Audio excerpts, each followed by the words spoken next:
Ninth class के विद्यार्थियों का हिंदी की ऑनलाइन क्लास में प्यार भरा स्वागत है। सीजी के विद्यार्थियों, जैसा कि हमने इसके 3 भाग पढ़ लिए थे। पाठ 1 प्रेमचंद के द्वारा लिखी हुई कथा है दो बेलों की कथा। दो बेल और उनका मार्मिक जीवन, मर्म से भरा हुआ दुखी जीवन, या यूँ कह सकते हो पहले खुशहाल था और फिर उसका जीवन दुखी हो गया। किस तरह से उनको गया के यहाँ पे भेजने के बाद उनके बुरे दिन चालू हो गए और वहाँ पर कितनी यातना सहन करनी पड़ी, और वहाँ से उस एक किसी तरह छूट के आए, या वो छोटी बच्ची ने उसको वहाँ से छोड़ दिया। फिर उनको एक सांड से भिड़ना पड़ा। फिर वहाँ से मटर के खेत में फलियाँ खाते हुए किसान पकड़कर और कांजी हाउस में बंद कर दिया, और कांजी हाउस में उनको कोई दाना पानी भी नहीं दिया जाता था और भूखे मरते हुए उन्होंने दिन गुजारे। इस तरह से उनकी हालत कमज़ोर हो गई और धीरे धीरे वो दूसरे जीवों को भी देख रहे थे। उसमें कांजी हाउस में भैंसे, घोड़े, गधे, बकरियाँ, ऐसे जो जीव थे उनकी भी मरियल दशा थी, मरने जैसी, मरने के निकट, क्योंकि उनको कुछ खिलाया पिलाया नहीं जाता था, बहुत दुर्बल होते जा रहे थे। ऐसी सब दशा देखकर हीरा और मोती के मन में स्वतंत्रता के विचार आए कि चलो हम तो छूटेंगे यहाँ से कैद खाने से, लेकिन इन जीवों को भी छुड़वाएंगे, कितना भलाई का काम होगा। तो हीरा पहले उसकी कोशिश करता है दीवार तोड़ने की, और हीरा थोड़ी थोड़ी तोड़ता है और वो चौकीदार आता है और उसकी वो लठ मारता है, उसको डंडे मारता है हीरा को, और बड़ी बड़ी मोटी रस्सियों से बांध देता है। यहाँ तक हमने पढ़ दिया। फिर उसके बाद मोती तोड़ता है उस दीवार को, और सब जो दूसरे कांजी उसके जानवर थे, घोड़े थे, बकरियाँ थी, भैंसें थी, गधे थे, उनको सबको बाहर निकाल देते हैं और स्वतंत्रता का उनको एहसास कराते हैं कि चलो हम नहीं छूटे तो तुम तो जाओ यहाँ से। और हीरा के खातिर, हीरा जो बंधन में पड़ा हुआ था उसकी खातिर मोती भी बंधन स्वीकार कर लेता है एक मित्र के लिए, और वो वहीं पर बैठ जाता है। हीरा समझाता है कि तुमको मार पड़ेगी सवेरे। इस तरह से यहाँ तक हमने इसको पढ़ लिया था। इसके आगे जो है वो हम पढ़ते हैं, जैसे देख लीजिए आप, ये सब हमने पढ़ लिया। यहाँ इसका चैप्टर 5वां जो भाग है उसको पढ़ना था हमको। एक सप्ताह तक दो मित्र वहाँ बंधे पड़े रहे। सप्ताह भर कुछ खाने को न मिले और किसी ने चारे का एक तरण यानी एक तिनका भी नहीं डाला। एक बार पानी न दिखा दिया जाता, एक बार पानी दिखा दिया जाता कि मतलब पानी पिला देते थे। तरण यानी घास का तिनका, यह उनका आधार था, यही उनका जीवन था। इतने दुर्बल कमज़ोर हो गए कि उठा तक नहीं जाता, उठ भी नहीं सकती। ठठरियाँ यानी हड्डियाँ निकल आई थी। एक दिन बाड़े के सामने डुग्गी बजने लगी। दोपहर होते होते 50-60 आदमी जमा हुए। डुग्गी बजना, आवाज़ लगाना, मैसेंजर जो होता है वो ढोल बजा कर देता था पहले। आजकल जो अनाउंस करता है माइक से, लाउड स्पीकर से, टेम्पो में, उस तरह से पहले ढोल बजाकर बैलगाड़ी में निकलते थे। और जो गांव की नगर पालिका की जो बातें थी वो कहते थे। दोनों मित्र निकाले गए, उनकी देखभाल होने लगी। लोग आकर उनकी सूरत देखने लगे और मन फीका करके चले जाते हैं। ये क्वेश्चन बनता है, मैंने बताया, लोग आते हैं उनको देखते और मन फीका करके क्यों चल रहे? क्योंकि वो इतने कमज़ोर और दुर्बल हो गए थे कि किसान उनको पसंद ही नहीं करते थे कि ऐसे मरियम बैलों को ले जाकर हम क्या करेंगे, इनकी तो जान सांस में अटक रही है, ये कब मर जाएं। ऐसे मेहनती और मजबूत बैल चाहिए थे उनको जो पहले थे, लेकिन इतने दिनों में कांजी हाउस में रहने के बाद उन बहुत कमज़ोर हो गए थे। तो मन फीका करते थे कि ऐसे मरियल बैलों को कौन ले जाए और कैसे इसके पैसे दें।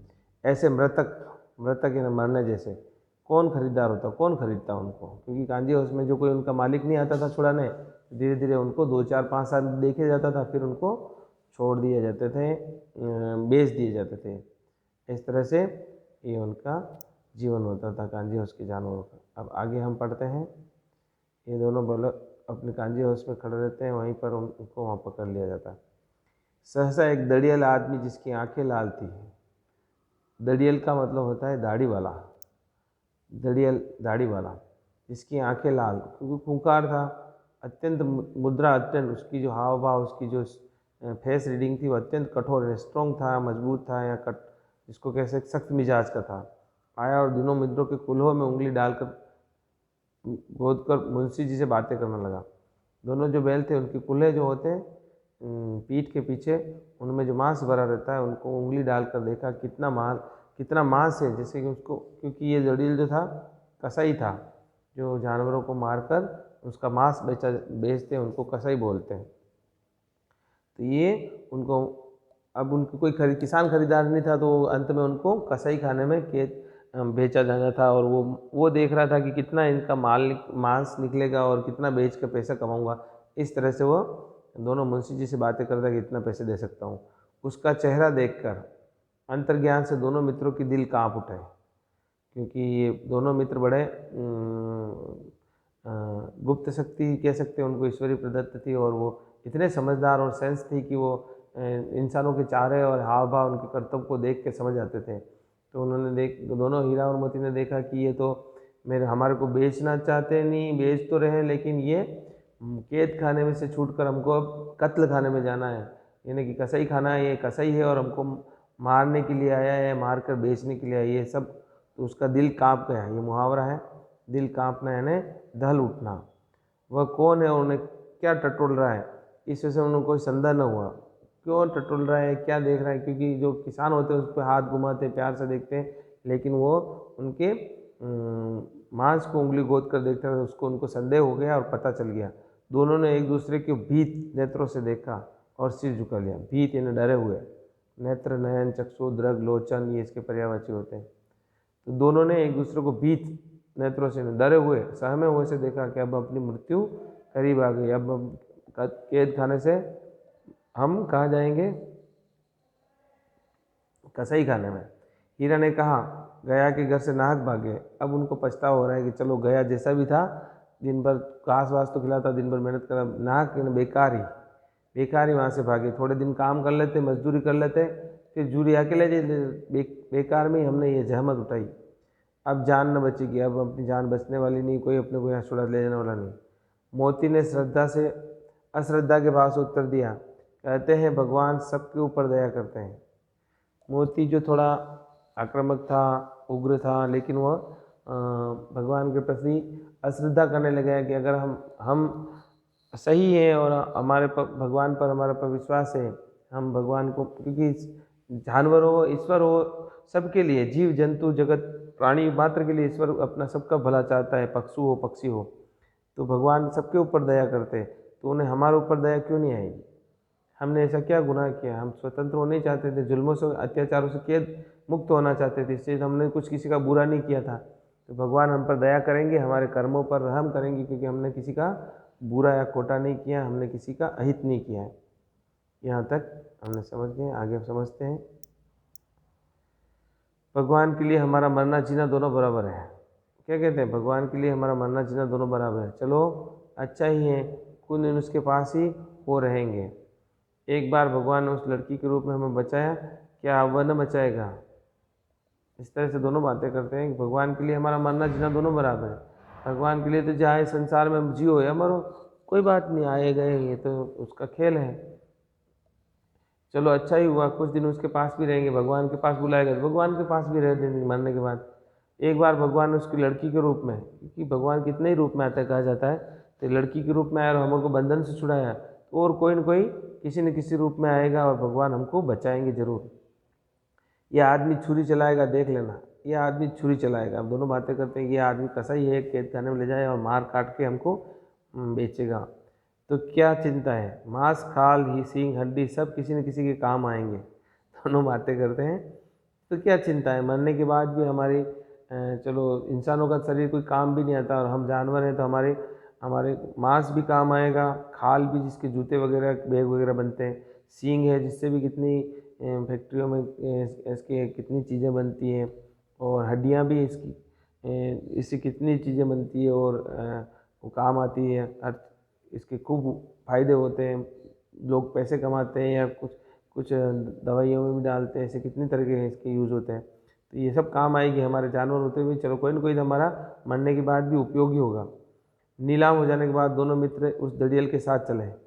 नीलाम हो गए, उनको पैसे नक्की कर दिए मुंशी जी से, और उनको वो दड़ियल ले जाने लगा।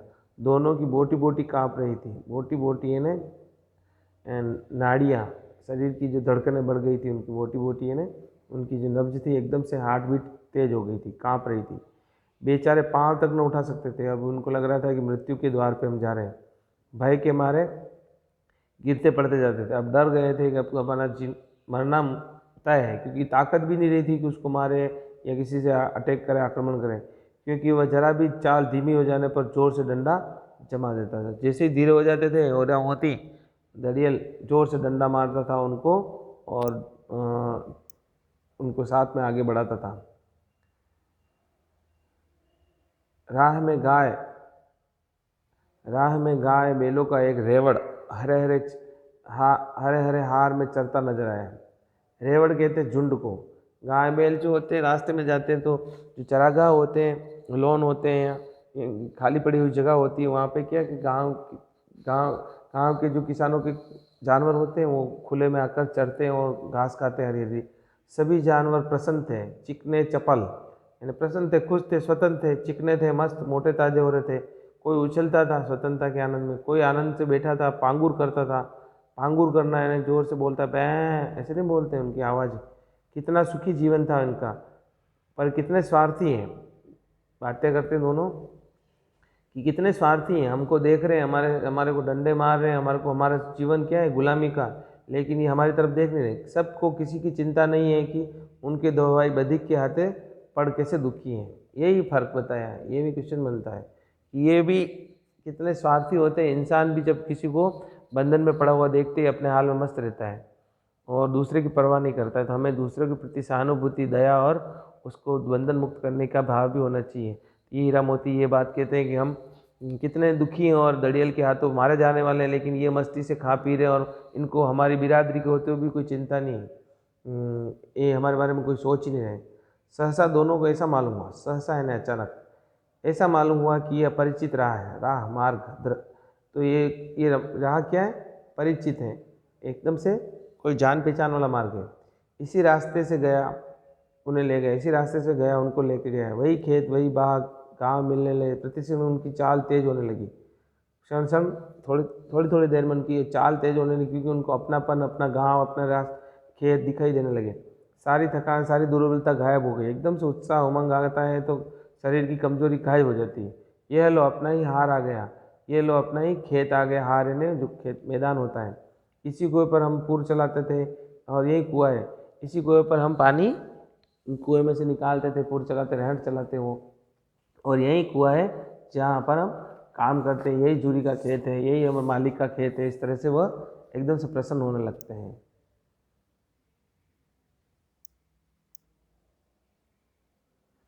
मोती ने कहा हमारा घर नगीज आ गया। नगीज ने नज़दीक, नज़दीक आ गया। अब अपना घर नज़दीक आ गया।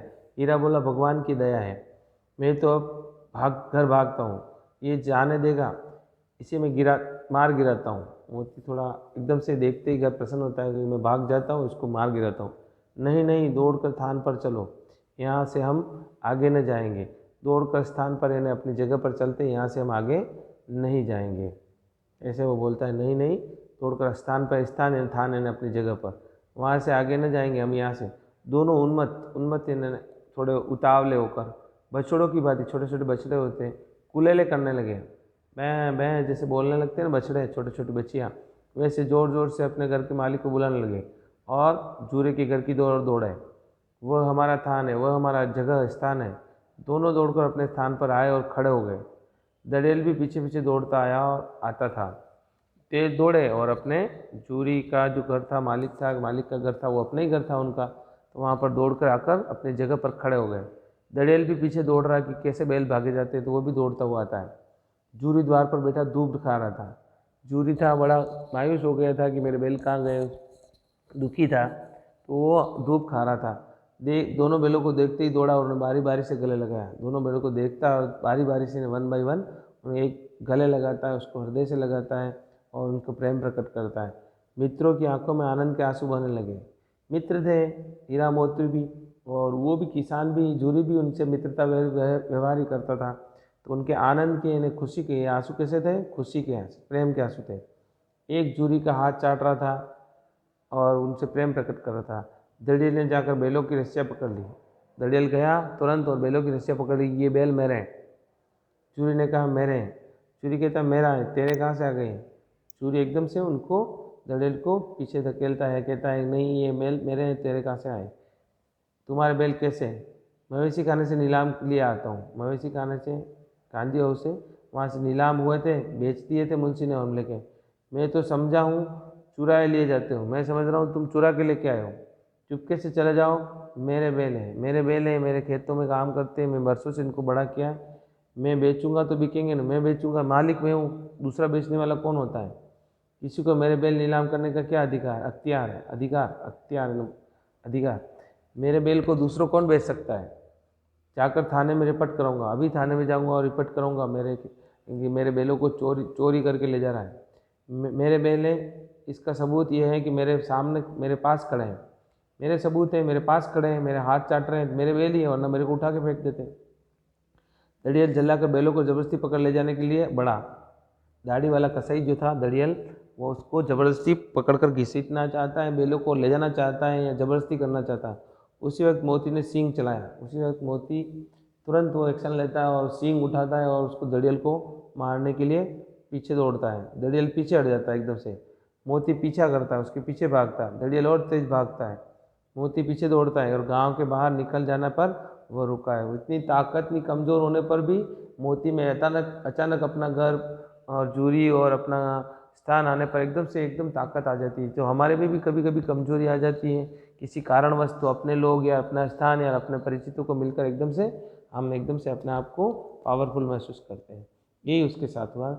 इस तरह से वह उसको दूर भगा देता है दड़ियल को, और दड़ियल वहाँ से भाग खड़ा होता है क्योंकि वो जानता है कि यह बैल मुझे मार ही डालेगा। दड़ियल रास्ता देखता है। दड़ियल रास्ता देखता है, वो क्या कहता है? दड़ियल खूब दूर खड़ा धमकियाँ दे रहा है, मेरे बैल ले लिए, देख लूँगा, क्या कर लोगे? गालियाँ निकाल रहा था, भला बुरा कह रहा था, पत्थर फेंक रहा था, मोती को पत्थर मार रहा था। मोती विजयी सूर की भांति, सूर यानी वीर, युद्ध में जीते हुए सूरवीरता का काम करने वाले की तरह मोती विजयी होकर और रास्ता रोके खड़ा था कि आजा देख लेता हूँ, इधर आएगा तो उठा के फेंक डालूंगा। इस तरह से वह दड़ियल को मार भगा देता है उसको दौड़ के पीछे। और गांव के लोग ये सब तमाशा देखते हैं, और गांव के लोग आप जानते हैं इकट्ठा हो जाते हैं, जैसे ही कुछ कोई ऐसी अनहोनी घटना होती है तो घर से बाहर आ जाते हैं इकट्ठे होकर।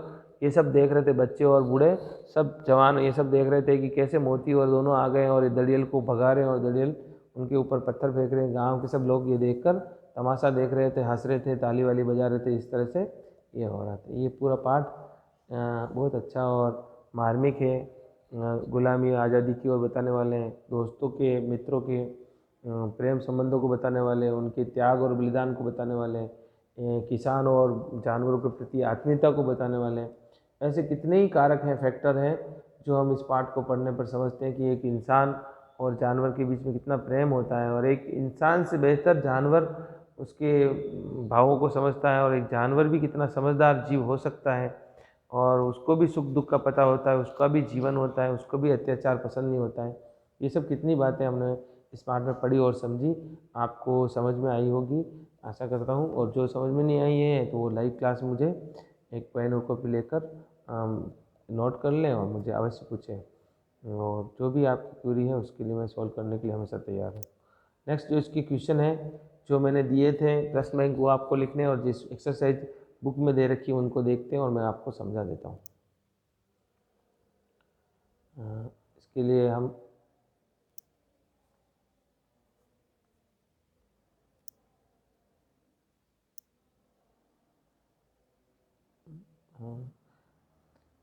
जब दड़ियल हार कर चला जाता मोती अकड़ता हुआ लौटता है। अकड़ता हुआ लौटता है, एकदम से अकड़ करता हुआ। हीरा ने कहा मैं डर रहा था कि कहीं तुम गुस्से में आकर मार न बैठो। हीरा कहता है कि उसको गुस्से में आकर मार न डालो, जान ही न ले लो। अगर वो मुझे पकड़ता तो मैं बेमारे न छोड़ता, अगर मुझे पकड़ता है मेरे पास आता तो मैं उसको बिना मारे न छोड़ता। अब ना आएगा, आप इधर आने वाला नहीं, आएगा तो दूर से ही खबर ले लूँगा। मोती कहता है आएगा तो दूर से ही खबर लूँगा। कैसे ले जाता है हमको? जो गिला मरवा, जो गोली मरवा दे, और जो गोली मरवा दे, जो मेरे को चाहे मार ही डाले तो भी मैं उसको आने नहीं दूँगा। मर जाऊँगा पर उसकी काम तो ना आऊँगा। हमारी जान को कोई जान ही नहीं समझता है, हमारी जान को कोई जान ही नहीं समझता, हम तो यूँ ही हैं जैसे। इसलिए कि हम इतने सीधे हैं। इसलिए ये क्वेश्चन भी बनता है कि सीधे लोगों का क्या हाल होता है। जब जितने ज़्यादा सीधे होते हैं तो लोग उन पर हावी होते हैं, अत्याचार करते हैं। तो ज़्यादा सीधे भी नहीं होना चाहिए। इससे पाठ से ये भी सीख मिलती है। जरा देर में नादों में खली, भूसा, चौकोर, दाना भर दिया गया। यानी खाने पीने की अच्छी चीज़ें, खली है, भूसा है, चौकोर है, जो आटा, बड़ा आटा होता है ना, दलिया जिसको बोलते हैं, उसको चौकोर बोलते हैं। दाना डाल दिया, पूरा दाना। और खली जो होती है, तिल्ली और मूंगफली का जो बचा हुआ तेल निकालने के बाद वो भूसा होता है। खड़ी खाने लगे। चूरी खड़ा दोनों को सहला रहा था। चूरी उन दोनों बैलों को प्रेम से सहला रहा था, प्रेम कर रहा था, उनको अपना प्रेम प्रकट कर रहा था। इस तरह से दोनों को सहला रहा था। 20 लड़के तमाशा देख रहे थे और कितने ही बच्चे आ जाते गांव के और तालियां पीट रहे थे। सारे गांव में उत्साह मालूम होता था। उत्साह है ना, उत्साह, उत्साह, उत्साह। ये थोड़ा देसी भाषा का शब्द है, तो जहाँ की गांव की भाषा उन्होंने होगा, उस ऐसे कितने ही शब्द प्रेमचंद जी डालते हैं। उसी समय मालकिन ने आकर दोनों के माथे चूम लिए। और मालकिन जो जूरी की पत्नी थी, वो उनसे पहले चिढ़ती थी, झिड़कती थी और भला बुरा कहती थी। उसने भी अब आकर समझा कि कितने बैल होनहार, ईमानदार और स्वामी भक्त हैं। तो उसने भी अपने आप को वो भी नहीं रोक सकी और जूरी के साथ में वो भी आई और दोनों बैलों के माथे चूम लिए। माथे चूमने का मतलब उनको प्रेम, प्यार और लाड़ दिए, उनका सम्मान बढ़ाया कि तुम कितने होनहार हमारे सेवक हो, हमारे साथी हो, हमारे जीवन के हिस्से हो। इस तरह से ये पूरा पाठ होता है। और इसमें जो भी आपको समझ में नहीं आया तो मुझे पूछ लेना। इसकी क्वेश्चन आंसर वो हम समझ लेते हैं। कांजी हाउस में कैद पशुओं की हाजिरी क्यों ली जाती थी? जैसे कि ये क्वेश्चन फर्स्ट है, कांजी हाउस में कैद पशुओं की हाजिरी क्यों ली जाती है? जैसे कि मैंने पहले पढ़ाते समय ही समझा दिया। कांजी हाउस में कैद पशुओं की हाजिरी इसलिए ली जाती थी कि जो वहाँ का कर्मचारी था, वो पशु को सुरक्षित रखने की जिम्मेदारी होती थी। इसका आंसर इस तरह से लिखेंगे, कांजी हाउस के कर्मचारियों पर पशुओं को सुरक्षित रखने की जिम्मेदारी होती थी। इसी कारण नित्य प्रति हाजिरी लेकर वह एक निश्चित किया जाता था कि कोई पशु मर तो नहीं गया है, कम तो नहीं हो गया है या भाग तो नहीं गया है। ठीक। क्वेश्चन 2, छोटी बच्ची को बैलों के प्रति प्रेम क्यों उमड़ आया? छोटी सी बच्ची थी, उसको बैलों के प्रति प्रेम क्यों उमड़ आया? उसके मन में क्यों उसकी दया आ गई थी? तो छोटी बच्ची की माँ का देहांत हो गया था। छोटी बच्ची जो थी, उसकी माँ का देहांत हो गया और सौतेली माँ उसे बहुत पीटती थी। बैलों को सूखा भूसा और कुछ भी खिलाती नहीं थी। वो उसके अपने ही समान दर्द महसूस होता था। ये भी मेरी तरह दुखी है। अतः उसे उन दुखी बैलों से सहानुभूति हो गई और इसलिए बैलों को प्रति उनके प्रेम उमड़ था, क्योंकि वो भी समान दुख महसूस करती थी कि जैसे मैं दुखी हूँ वैसे ये बैल भी दुखी थे, इनको भी यहाँ से आज़ाद कर दूँ, क्योंकि मैं तो जाऊँ तो कहाँ जाऊँ। इस तरह से कहानी में बैलों के माध्यम से कौन कौन से नीतिवशक मूल्य उपज गए? क्या इसमें खास बात है जो मॉरल एटीट्यूड है खास जो समझ में आते हैं? तो कहानी में जैसे मैंने बताया कि अत्यंत सीधापन संसार में कष्टदायक होता है। ज़्यादा सीधे होते हैं तो भी लोग उसका गैर फायदा उठाते हैं अनाधिकृत रूप से। सीधे व्यक्ति को लोग गधा कर पुकारते हैं और सीधे व्यक्ति को गधा भी कहते हैं। मनुष्य को सज्जनता न छोड़ते हुए अधिकारों के लिए लड़ना चाहिए। सज्जनता तो नहीं छोड़नी चाहिए, लेकिन अपने अधिकारों की मांग भी करते रहना चाहिए। संकट के समय अपने मित्र की सहायता करने वाला मनुष्य सच्चा मित्र होता है। ये भी हमको सीख मिलती है। स्वाधीनता जीवन की सबसे बड़ा सुख है। पराधीन रहकर सुख भोगना निंदनीय है। पराधीन रहकर सुख नहीं मिल सकता, ये बात भी पक्की है। ये थर्ड क्वेश्चन का आंसर है। फर्स्ट, सेकंड, थर्ड के बता दिया।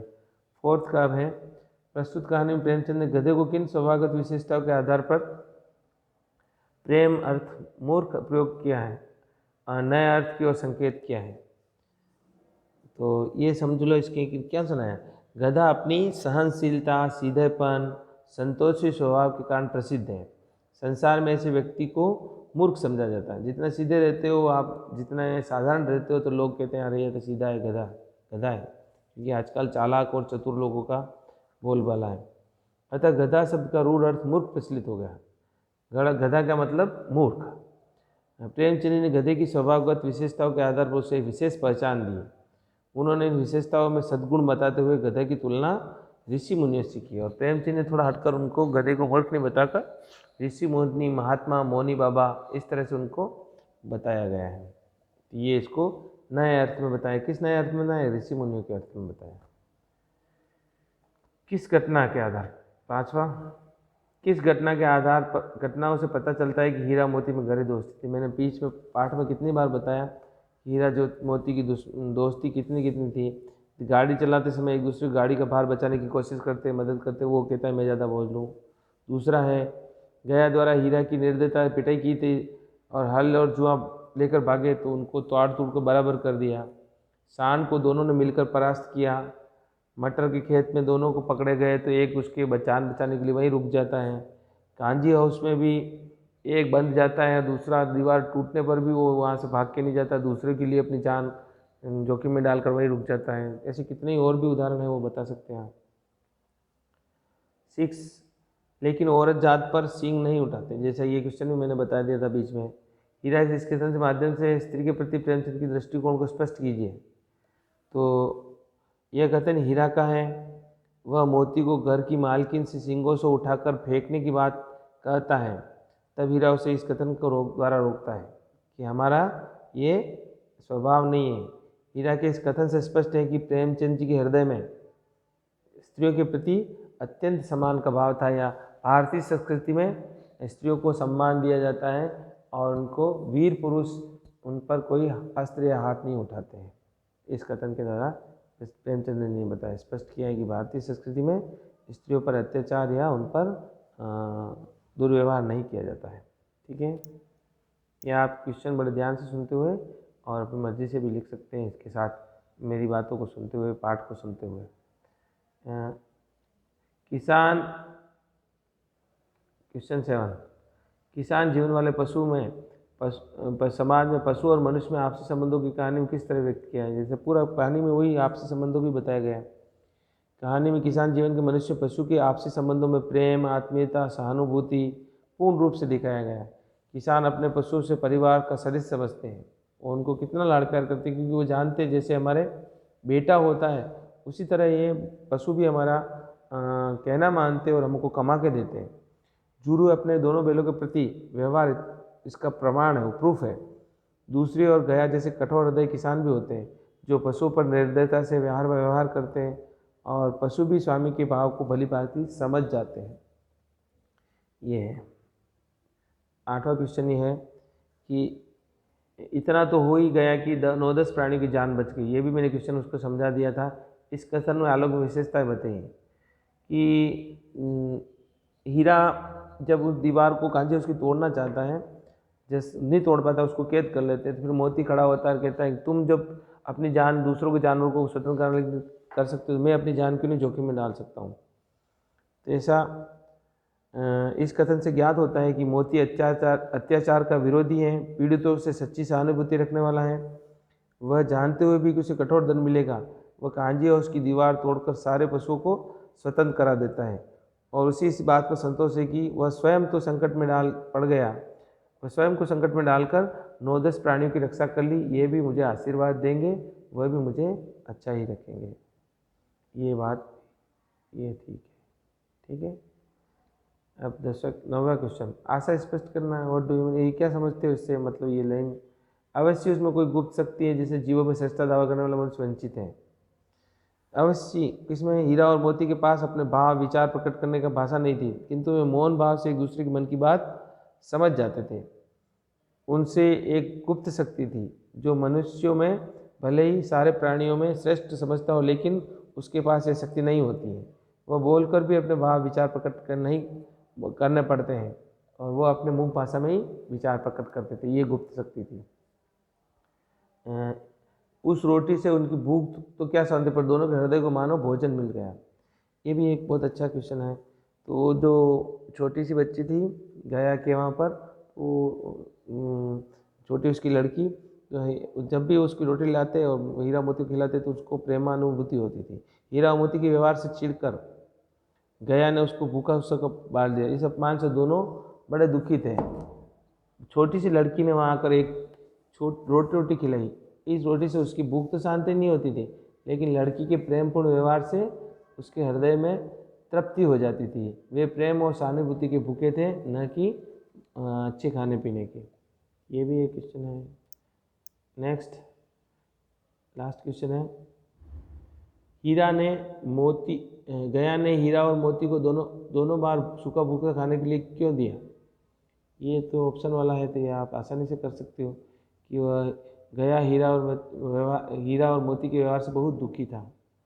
ग वाला हीरा ये राइट वाला है, क्योंकि वो बहुत काम भी नहीं करते थे और आना भी नहीं चाहते थे, उनके रास्ते में भी उसको बहुत परेशान किया था। इससे दुखी होकर उन्होंने सूखा भूसा डाल दिया। ये कुछ क्रिएटिव एक्टिविटी वाले हैं, ये भी आप दोनों क्वेश्चन। हीरा और मोती के शोषण के खिलाफ आवाज़ उठाई, लेकिन किसी की प्रताड़ना भी सही। हीरा और मोती की प्रतिक्रिया पर तर्क सहित अपने विचार प्रकट करिए। इस कहानी के पात्र हीरा और मोती स्वाभिमानी व्यक्ति के प्रतीक हैं। जब जब उनके अन्याय हुआ था, उनका शोषण करने की चेष्टा की गई, उन्होंने उसका पूरी शक्ति से विरोध किया और उनकी ये प्रतिक्रिया उनके स्वाभिमानी स्वभाव के अनुकूल और सराहनीय है। ये विचार प्रकट कर दिए अपने। ये स्वाभिमानी व्यक्ति जो होता है कभी गुलामी किसी की स्वीकार नहीं करता है और बंधनों को तोड़कर आज़ाद होना चाहता है, अपने मन से लिखना है। क्या आपको लगता है कि इस कहानी आज़ादी की लड़ाई की ओर संकेत करती है? हाँ, हमको लगता है। दो बेलों की कथा के द्वारा लेखक देशवासियों की स्वाधीनता के त्याग, बलिदान और प्रेरणा दिखाई दी। मैंने बीच में बताया, कहानी के दोनों बैल स्वतंत्रता के प्रतीक हैं और अपनी स्वतंत्रता और सम्मान के लिए निरंतर संघर्ष करते रहते हैं। इस प्रकार कहानी में प्रतीकों के संकेतों द्वारा पाठकों के भारतीय स्वतंत्रता संग्राम को जोड़ देते हैं। और उसमें मोती गरम दल का नेता के रूप में है और हीरा है नरम दल के नेता के रूप में है, ये भी बता सकते हैं। ठीक है, ये है खास। बस इसके अलावा जो भी है मुहावरे मैंने जितने भी इसमें पाठ में बताए हैं वो अलग से लिख लें, और दूसरे ग्रामेटिकल जो वाक्य होंगे वो सब आपको बता दिया जाएगा समय समय पर। इसके मुहावरे ये क्वेश्चन 15 और है, वो देख लेना, 15 कर लेना, 15 वाला क्वेश्चन। 15 क्या है कि 15 वाला करना है कि कहानी में जगह जगह मुहावरों को प्रयोग हुआ। कोई 5 मुहावरे चाहे उनके वाक्यों में प्रयोग कीजिए। तो मुहावरों को लिखना है। 5 मुहावरे जो इस पाठ में आए, कहाँ 5 क्या लिखो, मैंने 15 बताए तो 10 लिखो ना, उसमें क्या चक्कर है। 10 मुहावरे उसका अर्थ लिखो, ठीक है, 10 मुहावरे, 10 मुहावरे लिखना आपका। ये आपका होमवर्क हो गया, ये मैंने होमवर्क करवा दिया। आप नेक्स्ट लेसन आपका अगला होगा, उसका मैं वीडियो डालूँगा, वो उसके दूसरा पार्ट नहीं करना है आपको। दूसरे पार्ट के क्वेश्चन है शब्दार्थ और कवि परिचय, लेखक परिचय मत करना। दूसरा पार्ट नहीं करेंगे हम, जस्ट पढ़ेंगे हम इसके बाद में, जस्ट इसके बाद में हम पाठ पढ़ेंगे तीसरा पाठ, उपभोक्तावाद की संस्कृति, श्यामाचरण दुबे। ठीक है, फर्स्ट, उसके बाद थर्ड लेसन पढ़ेंगे। सेकंड के आप कोई लेखक परिचय और शब्दार्थ मत करना एडवांस में, ये ध्यान से सुन लेना। स्वस्थ रहें, मस्त रहें, माता पिता का कहना माने, और विद्यार्थी जीवन का मूल कर्तव्य है कि पढ़ाई की ओर ध्यान दें और अपना फर्ज निभाएं। धन्यवाद।